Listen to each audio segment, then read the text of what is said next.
हो, काल निवडणूक आयोगाने राष्ट्रवादी पक्ष आणि चिन्ह हे अजितदादा पवार यांना दिले. काय प्रतिक्रिया? राष्ट्रवादीचे 42 आमदार जवळपास हे अजितदादांच्या बाजूला आहे आणि मला वाटते काय 11 की 12 आमदारच त्याच्यामध्ये पवारसाहेबांकडे, मोठ्या पवारसाहेबांकडे असल्यामुळे आणि बऱ्यापैकी खासदार, बऱ्यापैकी नगरसेवक हे सगळे अजितदादाकडे असल्यामुळे तो निकाल अपेक्षित होता. जसा शिवसेनेचं चिन्ह आणि धनुष्यबाण हा मेरिटवर आमदारांच्या आणि खासदारांच्या लोकसंख्येच्या नुसार जो मिळाला, तसाच हा देखील मिळणं अपेक्षित होता आणि तो अजितदादांना मिळालेला आहे.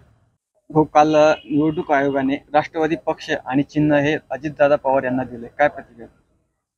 राष्ट्रवादीचे 42 आमदार जवळपास हे अजितदादांच्या बाजूला आहे आणि मला वाटते काय 11 की 12 आमदारच त्याच्यामध्ये पवारसाहेबांकडे, मोठ्या पवारसाहेबांकडे असल्यामुळे आणि बऱ्यापैकी खासदार, बऱ्यापैकी नगरसेवक हे सगळे अजितदादाकडे असल्यामुळे तो निकाल अपेक्षित होता.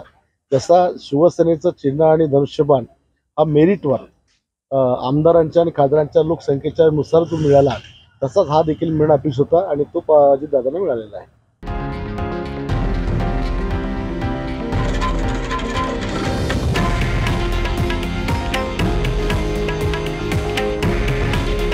हे आहे देशातील नंबर 1 न्यूज नेटवर्क आणि आपण पाहत आहात TV9 मराठी.